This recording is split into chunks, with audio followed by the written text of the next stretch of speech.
வணக்கம். இப்போதான் ஒரு பெரிய போர்க்களம் முடிஞ்சு வெளிய வந்த மாதிரி ஒரு உணர்வோட இருப்பீங்க. டிஎன்யூஎஸ்ஆர்பி எஸ்ஐ தேர்வு முடிஞ்சிருச்சு. ஆனா, நீங்க அனுப்புன இந்த வீடியோவ பாக்கும்போது ஒண்ணு தெளிவா புரியுது. தேர்வுங்கிற போர்க்களம் முடிஞ்சிருக்கலாம். ஆனா அந்த யூனிஃபார்முக்கான போர் இன்னும் முடியல. கரெக்ட். தேர்வு எழுதிட்டு அடுத்து என்ன பண்றதுன்னு தெரியாம ஒரு பதட்டத்திலயும் ஒரு குழப்பத்திலயும் இருக்கிறவங்களுக்கு இந்த வீடியோ ஒரு நல்ல வழிகாட்டுதலா இருக்கு. இதுல இருக்கிற முக்கியமான தகவல்களை வச்சு அடுத்த சில வாரங்களுக்கு உங்களுடைய செயல் திட்டம் எப்படி இருக்கணும்னு நாம ஆழமா பார்க்க போறோம். முக்கியமா 3 விஷயங்கள். முதல் மிஷன் நேரம், ரிசல்ட் எப்போ வரும், பிசிக்கல் டெஸ்ட்க்கு எவ்வளோ நாள் இருக்குங்கிற அந்த காலக்கணக்கு. ஆமா. ரெண்டாவது மிஷன் வியூகம். இந்த வருஷம் பேப்பர் ஏன் இவ்ளோ கடினமா இருந்துச்சு, அதனால கட் ஆஃப் எப்படி மாறுங்கிற கணிப்பு. மூணாவது, ஒருவேளை இதுதான் உங்க தலையெழுத்தையே மாத்தக்கூடிய ஒரு மிஷனா இருக்கலாம். Grace mark. தவறான கேள்விகளுக்கு மதிப்பெண்களை நாம எப்படி போராடி வாங்குறது. இதுல ரொம்ப சுவாரஸ்யமான விஷயம் என்னன்னா, தேர்வுல நீங்க என்ன செஞ்சீங்கங்கிறத விட, தேர்வு முடிஞ்ச பிறகு நீங்க என்ன செய்ய போறீங்கங்கிறது தான் உங்க வெற்றியை தீர்மானிக்க போகுதுன்னு இந்த ஆதாரம் ரொம்ப ஆணித்தரமா சொல்லுது. இது வெறும் தகவல் இல்ல, இது ஒரு சரியான போர் தந்திரம். கரெக்ட். அப்போ முதல் மிஷனுக்குள்ள போலாம். அதாவது காலக்கணக்கு. இந்த வீடியோல சில தேதிகள்ல ரொம்ப திட்டவட்டமா சொல்றாங்க. ரிசல்ட் ஜான்வரி 2026 இரண்டாவது வாரத்துல வரும்னு எதிர்பார்க்கலாம்னு சொல்றாங்க. சரி, ரிசல்ட் வந்துருச்சு, அதுக்கப்புறம் என்ன நடக்கும்? ரிசல்ட் வந்ததும் அடுத்த கட்டத்துக்கு 1.5ங்கிற விகிதத்துல கூப்பிடுவாங்க. அதாவது நோட்டிபிகேஷன்ல சொன்ன அந்த 1299 காலி பணியிடங்களுக்கு தோராயமா 6500 பேர். 6500 பேரா? ஆமா, சரியா சொல்லணும்னா 6495. அத்தனை பேரையும் பிசிக்கல் டெஸ்ட்டுக்கு, அதாவது உடற்தகுதி தேர்வுக்கு அழைப்பாங்க. இந்த நம்பர் ரொம்ப முக்கியம். ஆமா, ஏன்னா நீங்க அந்த முதல் 6500 பேர்ல ஒருத்தரா இருக்கீங்களான்னு கணிக்க இது உதவும். சரி, பிசிக்கல் டெஸ்ட் எப்போ நடக்கும்னு சொல்றாங்க? பிப்ரவரி 18 இல்ல 19, 2026க்கு அப்புறம் நடக்கும்னு ஒரு கணிப்பு இருக்கு. ஆனா எதுக்கு இப்போதே பிராக்டிஸ் பண்ணணும்னு இவ்வளவு அழுத்தம் கொடுக்கறாங்க? ரிசல்ட் வரட்டும், அதுக்கப்புறம் பாத்துக்கலாம்னு நினைச்சா என்ன ஆகும்? அதுதான் இந்த வீடியோல சொல்ற முக்கியமான பொறி. ஒரு ட்ராப். ரிசல்ட் வந்த பிறகு பிசிக்கல் டெஸ்ட்டுக்கு நடுவுல அதிகபட்சம் ஒரு 20லேருந்து 25 நாள் தான் டைம் இருக்கும். அவ்வளவுதானா? ஆமா, அந்த குறுகிய காலத்துல நீங்க 0லேருந்து ஆரம்பிச்சீங்கன்னா உங்க உடம்பு அதுக்கு தயாராகாது. ஒரு சரியான வார்ம் அப் கூட பண்ண முடியாது. ஓ ஓ அவசரமா ஓடி லாங் ஜம்ப் பண்ணி கயிறு ஏறி தேவையில்லாத காயம் ஏற்பட வாய்ப்பு இருக்கு, அப்படிதானே? நிச்சயமா. அவங்க சொல்றது என்னன்னா, அந்த நேரத்துல போய் ஆரம்பிச்சா உங்க முழு திறமையும் காட்ட முடியாது. இல்லனா சின்ன சுழுக்கு, தசைப்பிடிப்பு மாதிரி ஏதாவது காயம் ஏற்பட்டா கூட மொத்த வருஷ உழைப்பும் வீணா போயிடும். ஐயோ. அதனால தான் டிசம்பர் மாசத்துலேருந்தே, அதாவது இப்பவே லேசா வாக்கிங், ஜாகிங்னு பயிற்சி ஆரம்பிக்கணும்னு ரொம்ப அழுத்தமா சொல்றாங்க. அப்போ இதுல நாம புரிஞ்சுக்க வேண்டிய விஷயம், சீக்கிரமா ட்ரைனிங் ஸ்டார்ட் பண்ணுங்கிறது மட்டும் இல்ல, ரிசல்ட்டுக்கும் பிசிக்கல் டெஸ்ட்டுக்கும் நடுவுல இருக்கிற அந்த சின்ன கேப், அது ஒரு பொறி மாதிரி. பெரும்பாலானவங்க ரிசல்ட்டுக்காக காத்திருப்பாங்க. அதுதான் நாம செய்யக்கூடாத தவறு. மிகச் சரியா சொன்னீங்க. இப்போ ஆரம்பிக்கிறது தான் மத்தவங்கள விட உங்களை தனிச்சு காட்டும். இது ஒரு மிகப்பெரிய ஸ்ட்ராட்டஜிக் அட்வான்டேஜ். ஆமா, அந்த நேரத்துல எல்லாரும் பதட்டத்துல ஓடும்போது நீங்க நிதானமா உங்க பெஸ்ட்டை கொடுக்க தயாரா இருப்பீங்க. சரி, இந்த காலக்கெடு இவ்ளோ இறுக்கமா இருக்கிறதுக்கு காரணம், தேர்வு ஒருவேளை சுலபமா இருந்திருந்தா நிறைய பேர் நல்லா மார்க் எடுத்திருப்பாங்கன்னு அர்த்தமா? ஆனா இந்த வீடியோ அதுக்கு நேர்மாறான ஒரு வாதத்தை வைக்குது. இந்த வருஷம் எஸ்ஐ தேர்வு இதுக்கு முன்னாடி நடந்த தேர்வுகளை விட ரொம்பவே கடினம்னு சொல்றாங்களே. ஆமா, அதுக்கு என்ன காரணங்களை முன்வைக்கிறாங்க? இதுதான் 2வது முக்கியமான பகுதி. 2 முக்கிய காரணங்களை சொல்றாங்க. முதல் காரணம் நடப்பு நிகழ்வுகள், அதாவது கரண்ட் அஃபேர்ஸ். ஓகே. பொதுவா கடைசி 6 மாசம் இல்ல 1 வருஷம் கேட்பாங்க. ஆனா இந்த முறை 2024ஆம் ஆண்டுல இருந்து நிறைய கேள்விகள் வந்திருக்கு. இது யாருமே எதிர்பார்க்காத ஒண்ணு. தேர்வு எழுத போனவங்களுக்கு இது ஒரு பெரிய ஷாக்கா இருந்திருக்கும். ரெண்டாவது காரணம் என்ன? 2வது உளவியல், அதாவது சைக்காலஜி பகுதி. இது சமீபத்திய ட்ரெண்ட்ல இல்லாம 2018ஆம் ஆண்டு தேர்வு மாடல்ல இருந்திருக்கு. 2018 மாடலா? ஆமா, அது கொஞ்சம் கடினமானதும் அதிக நேரம் எடுக்கக்கூடியதும் கூட. இந்த 2 எதிர்பாராத மாற்றங்களும் சேர்ந்து தேர்வு எழுதுறவங்களுக்கு டைம் மேனேஜ்மெண்ட்ல பெரிய சிக்கலை உண்டாக்கியிருக்கு. நேர பற்றாக்குறை அதுவே ஒரு விதமான மன அழுத்தத்தை கொடுத்திருக்கோம். அந்த வீடியோல ஒரு வார்த்தையை பயன்படுத்துறாங்க, இந்த மாற்றங்கள் தேர்வர்களை டிப்ரெஷனுக்குள்ள தள்ளிடுச்சுன்னு. அந்த தேர்வு ஹால்ல அந்த 3 மணி நேரத்துல அந்த மனநிலைய கற்பனை பண்ணி பார்க்கவே முடியுது. ஆமா, தெரிஞ்ச கேள்விகளுக்கு கூட சரியா பதில் எழுத முடியாம நேரம் வேகமா ஓடுறத பார்க்கும்போது இயல்பாவே ஒரு பதட்டம் வரும். அந்த பதட்டத்துல நிறைய தவறுகள் நடக்க வாய்ப்பு இருக்கு. அதனாலதான் அனுபவம் உள்ள தேர்வர்கள் கூட இந்த முறை கொஞ்சம் தடுமாறிட்டாங்கன்னு இந்த வீடியோ சொல்லுது. ஆமா. அப்போ இந்த கடினத்தன்மை நேரடியா கட் ஆஃப் மதிப்பெண்களை பாதிச்சே ஆகணும். தேர்வு முடிஞ்சதும் பொதுவா ஒரு பேச்சு வரும், நான் 125 போட்டேன் 130 போட்டேன்னு. ஆனா இந்த வீடியோ அதெல்லாம் வெறும் மிகைப்படுத்தப்பட்ட பேச்சு, நம்ப வேண்டான்னு சொல்லுது. குரூப் 2 மாதிரி தேர்வுகளுக்கு படிச்ச அனுபவமான ஆட்கள் கூட 110 கேள்விகளுக்கு கீழே தான் சரியா பதில் சொல்லியிருப்பாங்கன்னு ரொம்ப உறுதியா சொல்றாங்க. ஆமா. அப்போ நிஜமான கட் ஆஃப் எந்த அளவுக்குள்ள இருக்கலாம்னு கணிக்கிறாங்க? அவங்க கணிப்பு ரொம்ப யதார்த்தமா இருக்கு. ஒவ்வொரு மாவட்டத்திலயும் விரல் விட்டு எண்ணக்கூடிய சிலர் ஒரு 3-4 பேர் வேணும்னா 120 கேள்விகளுக்கு மேல சரியா எழுதியிருக்கலாம். ஆனா அது பொதுவான நிலையா இருக்காது. சரி. பெரும்பான்மையான நல்லா படிச்ச மாணவர்கள் 110க்கு கீழே தான் இருப்பாங்க.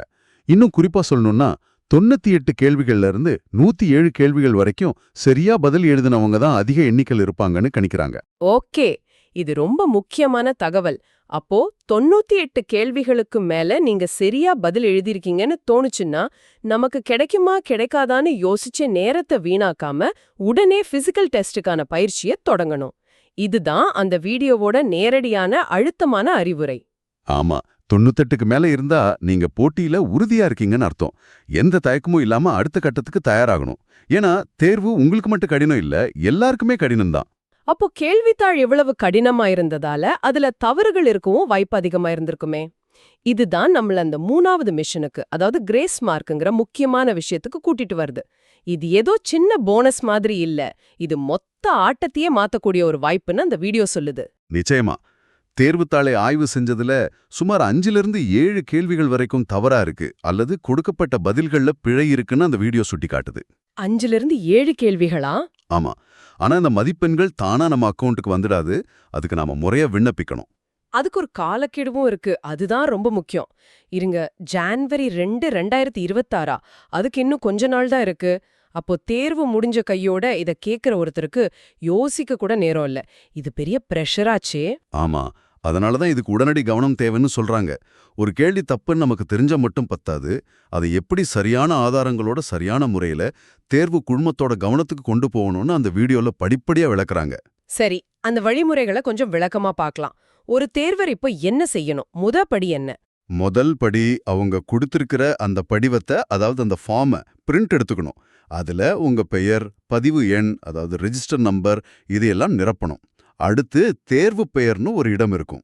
ஆமா, அதுல ஒரு முக்கியமான விஷயத்தை கவனிக்கணும்னு சொல்றாங்களே, ஏதோ தவறு நடக்க வாய்ப்பு இருக்குன்னு.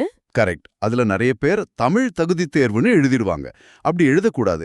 முதன்மை எழுத்து தேர்வு, அதாவது மெயின் ரிட்டன் எக்ஸாமினேஷன் அப்படின்னு தான் தெளிவா குறிப்பிடணும். ஓ. ஏன்னா தமிழ் தேர்வுங்கிறது ஒரு தகுதி தேர்வு தான். இந்த மதிப்பெண் நியமன தேர்வுக்கு உரியது. இந்த சின்ன தவறு கூட உங்க விண்ணப்பத்தை நிராகரிக்க காரணமாயிடலாம். அடேங்கப்பா, இவ்ளோ நுணுக்கமா கவனிக்கணுமா? சரி, அதுக்கப்புறம் வினாத்தாள் வரிசை ஏ, பி, சி, டின்னு குறிப்பிடணும். அப்புறம் பாடம்ங்கிற இடத்துல பொது அறிவு, உளவியல்னு எழுதணும். இதெல்லாம் முடிச்ச பிறகு முக்கியமான கட்டம், ஆதாரங்களை இணைக்கிறது. அதை பத்தி என்ன சொல்றாங்க? இதுதான் இந்த செயல்முறையோட இதயம் மாதிரி. நீங்க எந்த கேள்வி தப்புன்னு சொல்றீங்களோ அந்த கேள்வியை எழுதி அது ஏன் தப்புங்கிற விளக்கத்தை ஒரு பத்தியில எழுதணும். வெறும் விளக்கம் மட்டும் போதாது. அந்த விளக்கத்துக்கான ஆதாரம் எங்கிருந்து எடுக்கப்பட்டதுங்கிறத ரொம்ப தெளிவா குறிப்பிடணும். ஆதாரம்னா சும்மா ஒரு வெப்சைட் பேரை போட்டா போதுமா? பத்தாது. அது ஒரு பள்ளிப்பாட புத்தகமா இருந்தா அந்த புத்தகத்தோட பெயர், எந்த வகுப்பு, எழுதியவர் பெயர், பதிப்பகம், மிக முக்கியமா எந்த பக்க எண்ணில் அந்த தகவல் இருக்குன்னு குறிப்பிடணும்.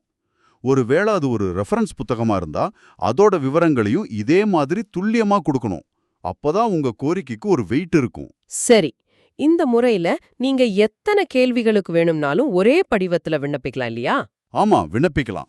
எல்லா ஆதாரங்களையும் பக்காவா இணைச்சு படிவத்தை நிரப்பியாச்சு. இதை எங்க எப்படி அனுப்பணும்?